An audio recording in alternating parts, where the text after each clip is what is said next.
Hey there everybody, how's it going? Nice to see you again. So Fuji's biggest problem is that a lot of us who are shooting Fuji cameras aren't shooting the Fuji camera we want to shoot. Where's the XPro 4? You know, that was the gateway camera that was so different. It doesn't exist. The XPro 3, the XPro series is what I'm talking about. As far as APS-C is concerned, you know, Fuji's kind of the only game in town, right? I mean, I know Nikon, Canon, and Sony make APS-C cameras, but you know, when you buy a Nikon, Canon, or Sony APS-C camera, it's kind of an afterthought. They kind of just do it because they can. They're not really wanting to supply you with a system. What they want to do is sell you an APS-C camera, and so that you upgrade to one of their full frame cameras.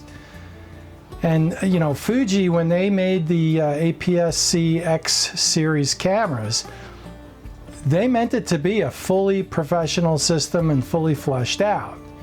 And the lenses are there, and you know, there's a lot of different offerings in terms of professional cameras, XH series, XT series, etc., and even like lower level cameras for other various things.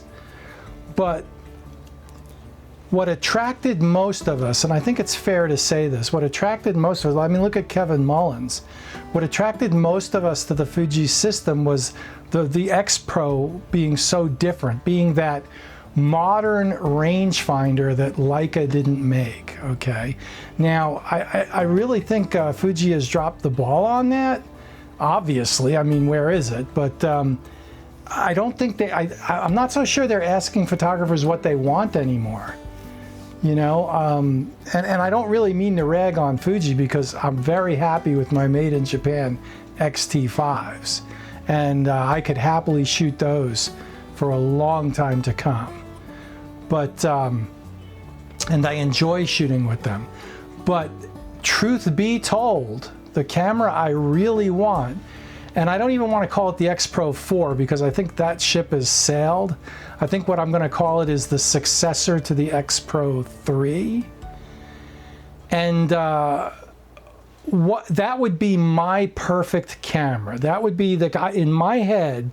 I know exactly what I want the next XPro to look like, and I would buy 2 of them, and I would sail off into the sunset with those 2 cameras for the rest of my life and be totally happy. And it's not that difficult, okay? So what do I want in an XPro, the next one, the next generation? XPro, the next generation, like Star Trek. For me, the perfect XPro next generation, I can't believe we're still talking about this. It should have been out 2 years ago, but whatever. It's a video, okay? For me personally, I loved the XPro 3 Dura silver finish. I loved the fact that the XPro 3 was titanium. I loved the fact that the XPro 3 was made in Japan. So let's keep those 3 things. Let's offer it in Dura silver, Dura black, and the black paint. I thought that was brilliant. The deal breaker for me turned out to be the rear screen on the XPro 3, in terms of, I mean, not only was it very inconvenient, but they also broke. Okay, that's just like a little bit of salt in that wound. All right, and I mean, now the parts are easy to come by, and you can take your camera apart and buy the ribbon cable and replace it, but it's not very pro, right? I mean, all right. Or maybe it is very pro to fix your own camera, but you shouldn't have to fix it. Not after 3 or 4 or 5 years. That's ridiculous. Maybe 20 years from now if you're replacing stuff. Well, anyway, don't get me started. Okay, what else do I want in an XPro, the next generation, TNG? I'd like the hybrid viewfinder to, you know, don't make it cheaper, make it better. Like the XPro 3, they kind of changed some things in there to cheapen it up a little bit. Don't do that, okay? And definitely keep the hybrid viewfinder. It's really cool. All right. So the hybrid viewfinder, you know, pretty much take the guts out of an X-T5 and I'd be happy. I mean, you can go next generation, but you don't have to. I'm happy with the 40 megapixel sensor. That'd be great. And definitely have the 235 battery in there. And if it was an X-T5 body, you know, an X-T5 guts and a XPro, the TNG body, with the other things that I described, that would be my perfect camera. I mean, you know, I definitely want to have a PC sync port like they have on the X-T5. I don't use it often, but when I do, it's a lifesaver. And a pro camera should have a PC socket, so that's absolutely something I'd want to have. You know, the video could be as good as the X-T5. That would be fine. If they wanted to really make it zippy, make it, I mean, charge the money. I don't have a problem. I'll pay $3 grand for this camera. You know, give me the so don't give me the guts of the X-T5. Give me the guts of the XH2. Okay, give me the video capabilities of XH2. And give me the screen. So two possibilities on the rear screen, because of the XPro 3, it's a contentious issue. Don't give me the XPro 3 screen. That's a deal breaker right to begin with. Okay, basically it's a mistake. You put it on backwards, all right? Give me the X-T5 screen, the two-way tilt screen, or give me a fixed screen. That's preferable to a flippy Audi screen or that ridiculous XPro 3 screen, okay? And other than that, I mean, you know, fix your autofocus. You're very close. I believe the hardware is there. I just think it's a programming thing. You know, and come out with the flipping camera already. Take my money. All right. The camera that I just described, I'd buy 2 of them and call it good. All right. So that's the #1 problem with Fuji, is they're not really making the camera that everybody really, really wants. Their other cameras are so good that we're willing to use those instead because there's nothing else like them. There's nothing else like an X-T5 on the market. And let's not forget the X-Trans sensor. I mean, the X-Trans sensor punches way above its weight. It's 98, 99% as good as any of the full-frame sensors I've used. You really need to put the right glass on it, though. Okay, one of the problems I had last year was screwing around with a bad copy of the 16-80. And that kind of ticked me off. Okay, but you know, this new 16, Fuji's up their game, I think, because that new 16-50 that I got is fine. Not a problem, okay? And, you know, the people that are really using the Fujis professionally, like Kevin Mullins, as an example, I mean, he's using the top-level prime glass. So he's got the 18-1.4 and the 56-1.2, and those are his 2 main lenses. I get that. Like, you know, yeah, that makes sense. I mean, I mean, I've got the Fujicrons. I've got the 16, 23, 35, and 50, and they're all great, okay?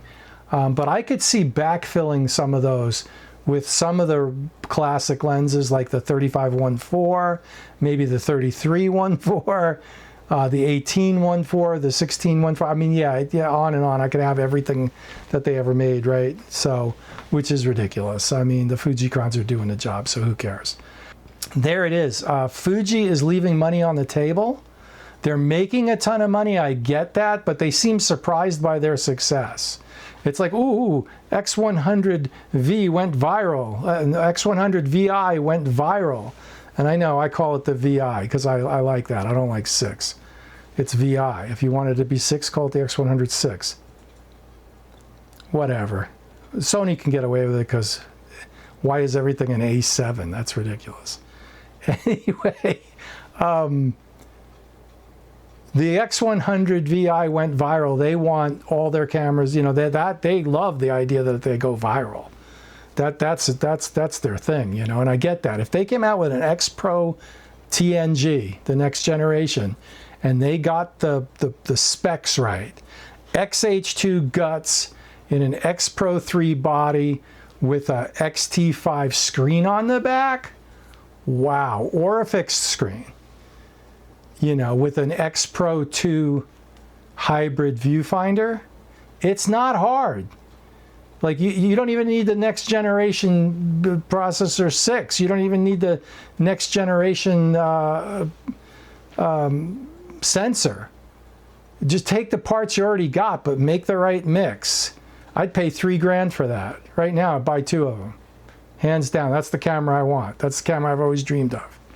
Okay, X-T5 is close. X-T5 is a good camera. Don't get me wrong. I'm happy with the X-T5. But an XPro TNG, what I described, yeah, I'd pay real money for that. Hey, what are your thoughts? I mean, other than obviously, where the hell is it? Right? Have they dropped the XPro line? I mean, you know, that's a serious question. So what do you guys think? Comment below. Looking forward to hearing what you have to say. And as always, hit that subscribe button. Diversify the content on YouTube, or just even support a real live human being that's not AI, who's actually taking the time to make content. Not all the content I make is great. Some may argue none of it's great, and that's fine. But some of it's, you never know what I'm going to come up with, and you might find something really interesting someday. And so there it is. So support the channel, hit the subscribe button. Costs you nothing, means the world to me, and I really appreciate it. So there it is. We'll see you out there eventually. It's August, man. It's looking ugly out there again. 35 degrees centigrade, 90-something Fahrenheit, and it's hazy. There's smoke, and don't get me waffling on about that. We will see you out there. Have a great one. Thanks for watching. Bye.